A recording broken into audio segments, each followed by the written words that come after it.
जो भी हमारा जो मार्केटिंग कैंपेन ब्रांडिंग स्टार्ट हुई थी बुर्ज खलीफा से, दुबई से, तो उससे क्या इम्पैक्ट पड़ा है कि लोगों का क्या कुछ इम्पैक्ट पड़ा है कस्टमर्स की तरफ, कुछ लोगों का यस, रुझान, आप बहुत। इसके बारे में? जी और देखिए, सबसे पहले एक ना हमें समझनी पड़ेगी चीज, जब हम इस आइडिया को बना रहे हैं। सो दुबई में क्यों किया गया? बहुत सारे मेरे पास, सर हमारे यहाँ नहीं किया गया, वहां नहीं किया, वहां नहीं किया, दुबई में ही क्यों किया गया? तो हमें एक बात सबको समझ लेनी चाहिए अब, कि दुबई जो है वो एक एक बिजनेस हब, इंटरनेट का एक हब वो बनता जा रहा है। और बहुत बड़ी बड़ी कंपनियां वहां पे, बड़ा बड़ा कुछ हो रहा है basically, high tech high giants company वहां पे जा रही हैं, देख रही, कर रही हैं। तो ऑन पैसिव को अगर इम्पैक्ट डालना है तो छोटे शहर में जाके इम्पैक्ट नहीं डलेगा। कहाँ डलेगा? जहां पे इंटरनेशनल कम्युनिटी है, बेसिकली इंटरनेशनल बिजनेस ओनर्स हैं, वहां पे उनके ऑफिसेज हैं। ओके, तो वहां पे ज्यादा इम्पैक्ट डलेगा। तो वहां पे अगर कंपाउंडिंग, हम जिस बात का कंपाउंडिंग मार्केटिंग करते हैं, तो वहां पे उस लेवल का इम्पैक्ट उस स्टार्टअप के लिए बहुत बड़ा होगा, कि जिससे कि, क्योंकि जो बिजनेस माइंड ओरिएंटेड वहां पे लोग हैं, या जो एस्टेब्लिश्ड वहां पे लोग हैं, या बाहर की कंपनीज भी वहां पे आई हैं, तो वो उनका डेली का यही काम होता है कि क्या हो क्या रहा है, what is new, this thing that thing. तो अगर एक डिस्ट्रप्टिव आइडिया वाली कंपनी वहां गई है और बुर्ज खलीफा पे ऐड की है, और उस दिन दुबई के हर एक सड़क के ऊपर, मॉल के ऊपर, हर एक जगह पे ऑन पैसिव है, तो सबकी निगाह जाएगी। और उसमें निगाह ऑर्डिनरी आदमी की भी जाएगी, और वो जो बड़े हाईटेक मिलेनियर्स, बिलेनियर्स, या जो भी कह लो बिजनेस ओनर्स हैं, तो उनकी निगाह भी वहां जाएगी, क्योंकि वो हमारे से एटलीस्ट इंटेलिजेंट है, इसलिए वो बिलीनियर्स मिलीनियर्स बने हैं, राइट? तो उनका दिमाग हमारे से ज्यादा चल रहा है। तो अगर हमें दिख रही है ऑन पैसिव वहां पे, तो उनको तो ज्यादा ही दिख रही होगी वहां पे। तो वो इम्पैक्ट इसीलिए वहां गया है। उसके बाद बहुत सारी कंपनीज ने कांटेक्ट किया है मिस्टर ऐश को, ये बात पहली बार शायद आपको बताना सबको। ओके, वो इम्पैक्ट हुआ वहां पे। तो हम, हमारा जो आइडिया था एक जो वो करने का, वो कंपाउंडिंग, कि हम एक जगह कर रहे हैं, लोग अपने आप वहां पे आ रहे हैं। ओके, तो ऐसा ही हुआ है। ओके, और आपको आने वाले दिनों में दिखने वाला है, जब ऐश इतने कॉन्फिडेंट हो, okay let the fun begins, तो लेट द फन बिगिंस वहीं से शुरू होने वाला है। कुछ बहुत कुछ है जो कि ऑलरेडी टाई अप्स, बहुत कुछ लोग आते हैं, इधर आ रहे हैं, ऐसे हम नहीं जा रहे, वो इधर आ रहे हैं। ओके, तो वो उसका उसका रीजन ही है, इसलिए हम लोग कॉन्फिडेंट है इतने, जैसे इट्स मैटर ऑफ टाइम कि वो उस मार्केटिंग का हमें मालूम अब चलेगा कि वहां से सारी दुनिया में हमारा इम्पैक्ट पड़ा है, दुबई से बेसिकली, क्योंकि बिजनेसमैन वहां पे, सब दुनिया के बिजनेसमैन वहां पे हैं। मॉल में आपको मालूम, अभी भी एडवर्टाइजमेंट मॉल में चल रही है। ओके, तो मॉल में कितने लोग आते हैं, डेली डेली देख रहे हैं कुछ तो हो रहा है, ये क्या है, ये क्या है, ये क्या है, वो सर्च करते हैं, कई कुछ होता है वहां पे, है ना? तो इसका इम्पैक्ट डेफिनेटली दुबई में 1000% ज्यादा पड़ा है वहां पे एडवर्टाइजमेंट करने का। इससे अलावा कि अगर यहाँ पे न्यूयॉर्क में करते इधर के, तो वो एक छोटा इम्पैक्ट होता है, बट दुबई में इंटरनेशनली वो इम्पैक्ट पड़ा है।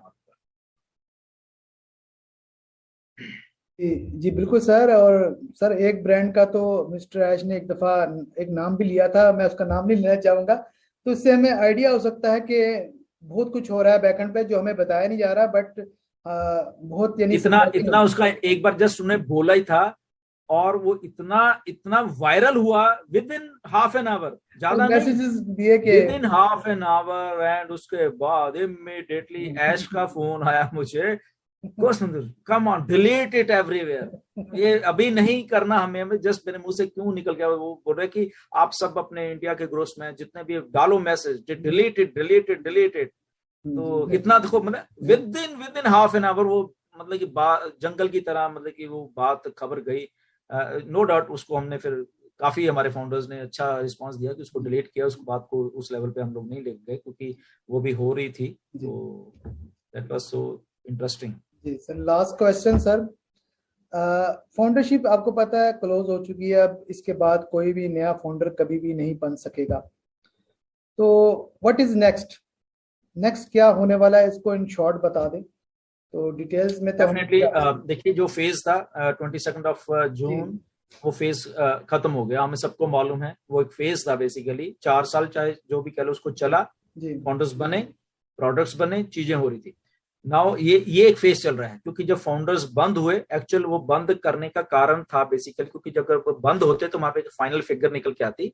उसके बाद कॉस्टिंग है कंपनी की, इतने फाउंडर हैं, पैकेजेस की कॉस्टिंग निकालनी है हमें, प्लस हमारे जो प्रोडक्ट्स रेडी हुए हैं वो उनकी ऑलमोस्ट कॉस्टिंग उनके पास आ गई है। तो सारा का सारा इस फेज में हो रहा है, ये सारा का सारा, ये जो अभी चल रहा है 22 और उसके बाद ये चीजें जो चल रही हैं वो सारा का सारा इस फेज में चल रहा है। इसके बाद एक और फेज आएगा जहां पे हम लोग पैकेज बाय आउट कर रहे होंगे। ओके, तो वो एक फेज है। उसके बाद एक और फेज आएगा जब फाइनली ऑन पैसिव को लॉन्च कर दिया जाएगा। ओके, लॉन्च कह लो या जो भी क्राइटेरिया होगा, कैसे होना मिस्टर ऐश आके बताएंगे एक्चुअल एग्जैक्ट में क्या होना, बट ये फेज चलने वाला है ऐसा। हम ओ फाउंडर से निकल के उस फेज में onpassive.com की मेन वेबसाइट पे हम सब लोग चले जाएंगे। उसी के बीच में हमारा ओ फाउंडर होगा, वो जस्ट हम ही क्लिक कर पाएंगे। वहीं पे हमारा बैक ऑफिस होगा, onpassive.com पे हमारा बैक ऑफिस होगा, और वहां पे हम लोग एक्सेस करके product buy out, this thing that thing. Oh wallet is almost done, उसका थोड़ा सा टाइम रह गया है, तो वो भी इसी फेज में आ रहा है। ओके, तो ये फेज है। ये कब एंड होगा, अगस्त के एंड में हो जाएगा या सितंबर में होगा, ये अभी देखने वाली बात है। Nothing to worry about that, ये फेज चल रहा है बेसिकली। ओके, बट ये काफी जल्दी होने वाला है। ओके, तो प्रोडक्ट सेलिंग होने वाली है। मिस्टर ऐश को भी है कि मैं प्रोडक्ट को सेल करूं, जितने हमारे डिजिटल प्रोडक्ट हैं जितने रेडी हो जाएंगे, और उनको भी कैसे देना है, बेसिकली इकट्ठे देना है या एक एक दो करके देना है। मोस्टली एक एक दो तीन ऐसे करके आएंगे प्रोडक्ट्स हमारे, रेडी हो जाएंगे। तो कुछ फाउंडर्स को कंफ्यूजन था कि अगस्त में रेडी दे देना, ऐसा नहीं है। ओके, थिंग्स आर रेडी, उसको कब देना है, कैसे देना है, that is another part of strategy.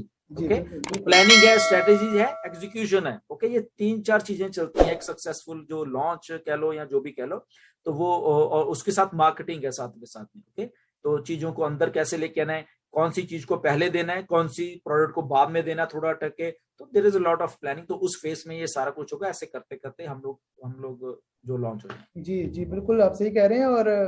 और मिस्टर ऐश एक्चुअली क्लियर बता सकेंगे, हो सकता है ये लॉन्चिंग प्रोसेस, क्योंकि वो कह रहे हैं दिस इज लॉन्चिंग प्रोसेस। तो अब लॉन्चिंग प्रोसेस में फर्स्ट प्रोडक्ट आती है, सेकंड, तो कब ये लॉन्च, यानी शुरू से ही आपको अगर पैसा मिलना शुरू हो गए हैं तो इस मीन ये कि लॉन्चिंग प्रोसेस स्टार्ट तो हो चुका है।